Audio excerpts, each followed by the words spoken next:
Hello guys, I'm Lana. I must be one of the oldest people here to share her story. Well, I guess there is a first for everything. This story is being written by Riley. She was married to my grandson Joe. My late husband Matt and I raised Joe since he was a toddler. His parents passed away in a tragic car accident and we were the only ones to care for him. We were there to watch him grow and give him everything to succeed in life. We were with Joe every step of the way. When Joe showed up with Riley and told us that they had gotten married, Matt and I were a little shocked. We were hurt that they had eloped straight out of high school. Riley's parents had disowned her because of the wedding, so Joe brought her to our house. We took them both in and promised to help them out. Joe went to college while Riley stayed behind and took care of us. Eventually, Joe got a great job and started to achieve his goals. We were proud of him. But things were about to get bad. It was shortly after Joe joined a good job after working his way up in a cutthroat industry. He had landed a high-level job and was really starting to enjoy his life. Riley was super happy, and together they were even planning to have a child. But only a few months later, Riley arrived, crying on our doorstep. She was a mess and we didn't know what to do. When she came in, I said, "What is going on, Riley? You look horrible. Why are you crying so much?" "You need to tell us what happened, Riley. You're starting to scare us."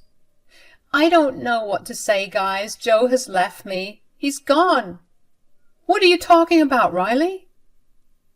"I'm telling you the truth, Matt. Joe is gone, and so is his stuff. He left a note saying that he wants to divorce me and start a new life. He doesn't love me anymore." Riley went into a sobbing fit while Matt and I tried to wrap our heads around what we just heard. It was super bizarre, and we didn't know what to even think of it. It was true that Joe was growing a little distant from all of us. In fact, we were about to talk to him and try to know what was bothering him. But before we could do that, Riley arrived on our doorstep. Matt and I calmed Riley down and decided to talk to Joe separately. We immediately called him, praying to God that my grandson was just joking around. The moment he picked up, Matt nervously said, "Where are you, Joe? I just found your wife crying on our doorstep. She's saying that you have abandoned her. What's going on?" "Tell me that this is not true, Joe. Tell me that this is just a joke." "It's not a joke, guys. I've left her for good. Riley and I are done." I was shocked by what Joe said. Even Matt looked like he couldn't believe what he was hearing. We were really expecting Joe to laugh and say that this was all a joke, but he actually sounded serious when he said that he was indeed leaving Riley. I was confused beyond belief. We thought that they were happy. Joe had always said that he had married the love of his life. I was having a hard time imagining he would do this to her. I said, "You can't be serious, Joe. Riley is your wife. You can't just up and leave for no reason." "Oh, I haven't left without any reason, Grandma. I actually did tell her in vivid detail how I was no longer in love with her." "What? What happened, Joe? Why did your feelings suddenly change? You need to tell us everything so that we can understand better." "I can tell you, but I don't think you'll get it." "We will try to, Joe. We love you and we want to know what's wrong. We can't let you just abandon your wife without knowing the real reason. Tell us and let us think of a solution." "Look, I don't need your permission to do what I want. But if you're so interested in knowing the truth, I will tell you. The thing is, now that I have landed a great job, I can't have an average girl like Riley as my wife anymore." Matt and I were stunned into silence when Joe told us his reasons. We really were shocked to our core. In no universe did we think that our little grandson, Joe, would turn into such a vile and shallow person. We didn't teach him to abandon people just because he pleased, and we definitely didn't teach him to think the way he did. So his words made us both very angry. We said, "What is this nonsense, Joe? You are being downright mean and delusional. Riley is a great girl and you are insulting her."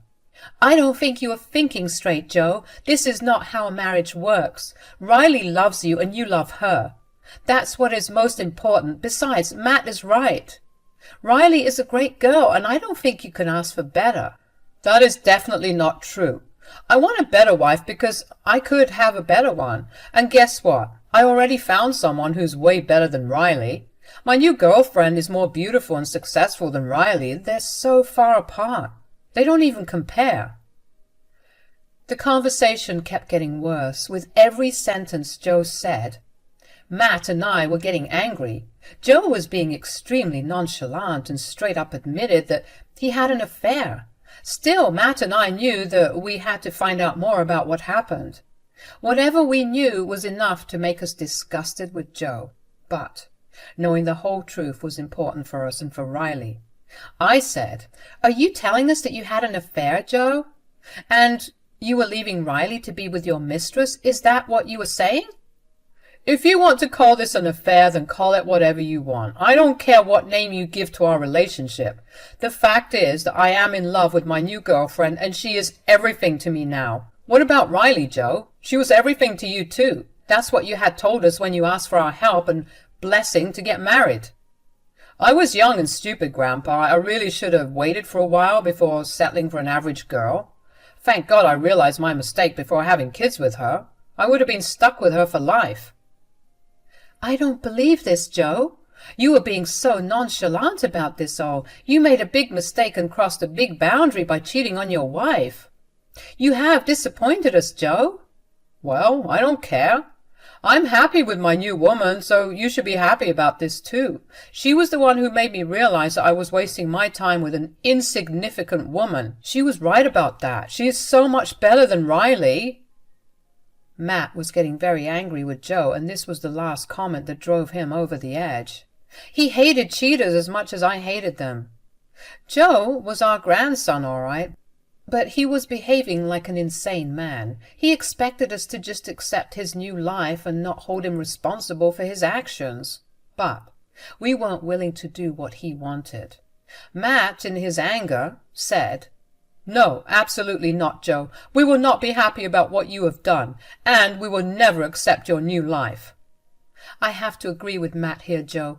From your words, it is clear that this woman knew you were a married man.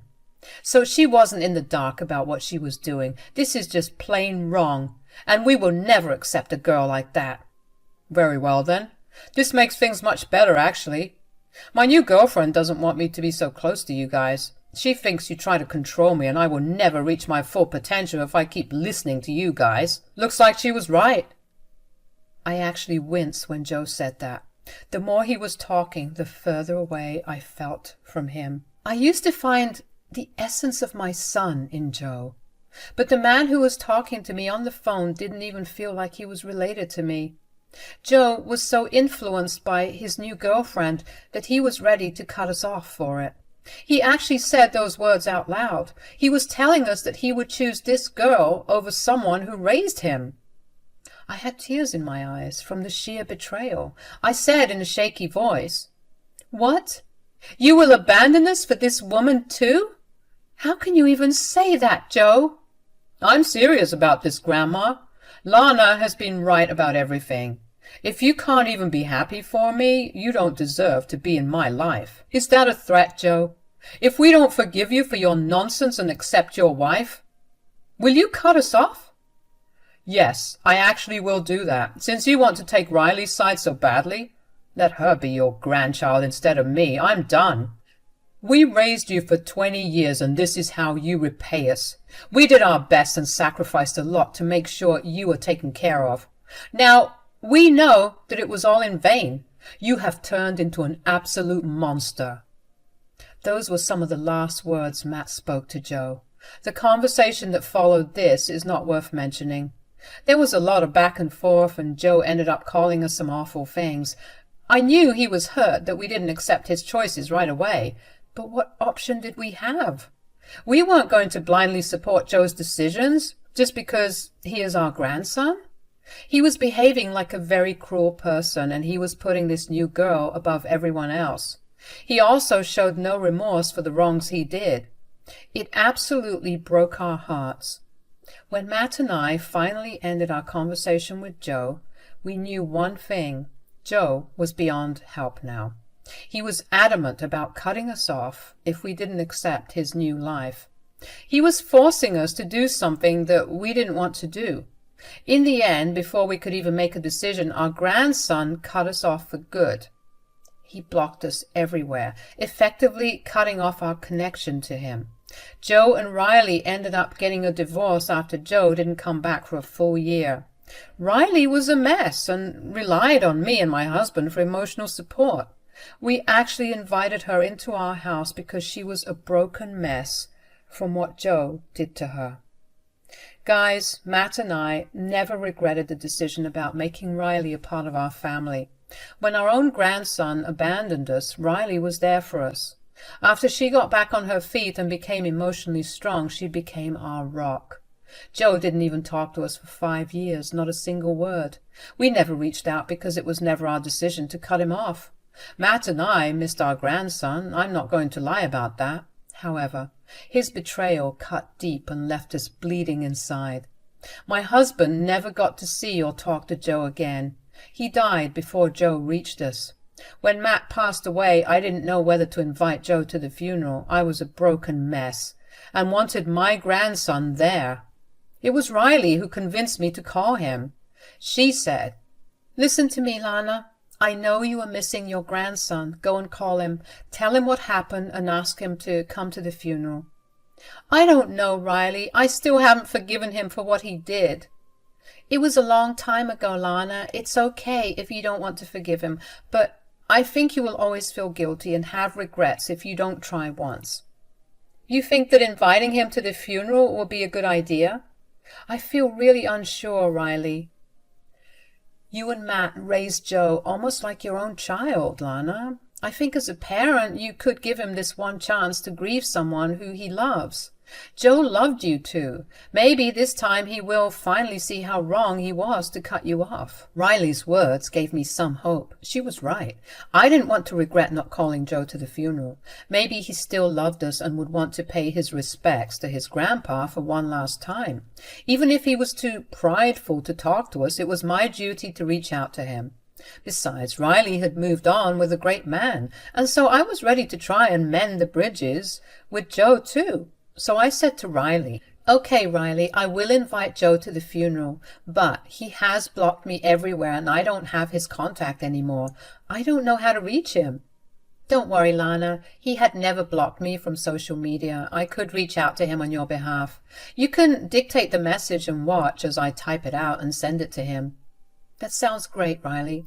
I hope you're right about this. I don't want to have any regrets in case Joe wants to pay his final respects to his grandfather." Riley excitedly sent the text that I dictated to her.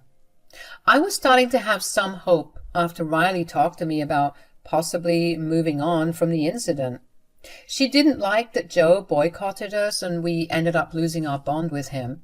Sometimes she felt guilty, although none of this was her fault. She never told us to not support Joe's decision, and she didn't tell Joe to block us or leave us. Anyway, despite what happened in the past and the fact that Joe never reached out again, I was ready to have some closure and maybe find in my heart to forgive him. My hopes were very short-lived. The first indication came when we found out that Joe had received the message and seen it.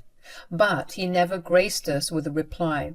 We had provided him with all the details of the funeral, so we thought maybe he didn't need any more information, so he didn't text back. Riley and I still had a little hope that he would turn up at the funeral. I was willing to extend an olive branch just to see if he had changed a little. Believe me, guys, I really wanted Joe and me to have a relationship despite everything. I was looking forward to seeing him, but my hopes were in vain. The funeral came and went. It was a beautiful day with the sunniest weather, a day that Matt would have liked. The funeral service was also very emotional, but went well. Riley held me throughout the entire funeral. And Joe? He never showed up. I kept looking at the door, hoping that he would arrive any time soon. When I went home, the realization hit me in the face. Joe hadn't bothered to show up at Matt's funeral. I can't tell you how heartbroken I was, but it sealed my resolve about the little decision I had left to make in my life. A day after the funeral was the day when Matt's will would be read. Riley and I were patiently waiting for Matt's estate lawyer to come and tell us all the details, but the first person to walk through the door wasn't our lawyer, it was Joe. I was dumbfounded to see him nonchalantly walk into the house with complete disregard. I said, "What are you doing here, Joe?" "What do you think I'm doing here? I heard that you're supposed to read the will today." "What does it have to do with you?" "I'm your only grandson, in case you have forgotten. I've come to take my rightful inheritance from Grandpa." I was stunned at what Joe said to me. Riley was equally surprised to see Joe, and his words made her even more shocked. I wasn't even hurt anymore. I was literally fuming with rage. I looked Joe straight in the eye and said, "You have some nerve showing up after 5 years and straight up demanding money. You didn't even come to Matt's funeral. Did you even have an ounce of respect for your grandfather, Joe?" "Oh, stop the theatrics right now. There was no need for me to show up to the funeral. What would I have said anyway? It's not like I have come to re-establish anything. I've just come for my rightful inheritance." "What makes you think you are entitled to anything after you basically abandoned us for 5 years?" "I'm not here to entertain your stupid questions, Grandma. Just call the lawyer and tell him to be here soon. I don't have much time." Joe was acting so cold that it made my heart boil instead. I was absolutely furious at him and wanted to throw him out of my house instantly. But I didn't do that. No, I wasn't going to simply kick him out. I was going to teach him a good lesson. I picked up my phone and told our lawyer to come over immediately. He was already on his way and arrived within minutes. Joe didn't even bother to make small talk during this time, and he straight up ignored Riley. When the lawyer was finally in my house, Joe looked super excited. However, my lawyer was confused. He said, "Why is Joe here? This is a private will reading, so I don't think he can be here." "He thinks he's getting a huge inheritance from Matt's estate. Do you have any idea about this?" "What? That's ridiculous. I never called Joe for the reading. He doesn't need to be here at all." "What on earth are you saying? Of course I needed to be here. I'm the sole heir of Matt's estate. I know that already." "I don't know who told you that, but you are mistaken, Joe. You are not the sole heir of Matt's estate. In fact, you are not even mentioned in the will." "What? I don't believe a word you're saying. I'm definitely included in the will. I'm his grandson and his only heir. Why won't I be mentioned in the will?" While Joe was going mad with confusion, I was having the time of my life watching him stress. He deserved it for what he did to us. Then, when Joe acted all shocked, I decided to laugh. Joe looked at me and the lawyer with questions in his eyes. That's when I decided to serve some cold, hard revenge. I said, "Oh, Joe, you are a dense man. You want to know why you haven't been named in the will? Well, it was because Matt disinherited you." No, that's not possible. He wouldn't do that to me. I'm his blood. His only surviving heir. He would never disinherit me." "Do you think we believe in that old-fashioned stuff? Matt wanted to leave his inheritance to someone who would deserve it and not someone who simply had his blood." "No, this can't be happening. I am the rightful heir. How could he leave his estate to anyone else? If he disinherited me, who got my share of the inheritance?" "You really want to know who got your part of the inheritance? Well, Matt gave it to Riley." Joe and Riley were both surprised by what I said. They looked at my lawyer to confirm the news, and he simply nodded to say that I was right. It came as a shock to them, but not to me. I knew this all along. Matt and I had jointly decided on what to do with our will. It was both of our decisions to cut Joe off and give everything to Riley. Joe, however, couldn't accept this. He started to turn pale and said, "This has to be a joke. Why would he leave everything to Riley? This is not fair." "Then what is fair, Joe? Do you really think Matt would leave his hard-earned assets to a useless grandson who abandoned him and didn't even bother to show up at the funeral?" "I'm his blood. Matt wouldn't do that to me." "Oh, believe me, Joe, he was perfectly happy making this decision. If you think I'm tricking you, the lawyer will show you the will. That would solve your doubts." "How could you let him do this, Grandma?" "It was an easy decision, Joe. We raised you, but you only managed to stab us in the back and abandon us. You didn't reach out in a year. You didn't even let us make our own decisions about you. Riley was here for us, and she is the rightful heir to our estate. I won't be here for long, so you better remember this, Joe. I will also disinherit you and leave everything to Riley. You will never get another cent from me, and you will pay for abandoning us." I vividly remember what happened next. I went straight to the front door and opened it myself. I showed Joe the way out, effectively kicking him off my property. When he was gone, the will was read, and true to my word, Joe's inheritance was left to Riley. She was a crying mess and thanked us for being her family when her own blood turned their backs on her. I simply said that she did the same for me and Matt. Joe left that day but continued to try and contact me. He was desperate for reconciliation and even left his new wife because she had previously convinced him that we would give him everything if he just cut off. Suffice it to say, he is going through hell, while I am preparing to watch Riley walk down the aisle to her happiness. I still miss Matt like crazy, but can't say I miss Joe at all. He chose to abandon us, and I have finally made my peace with it. I have Riley along with the beautiful memories of my husband and children, which are enough to last me this lifetime.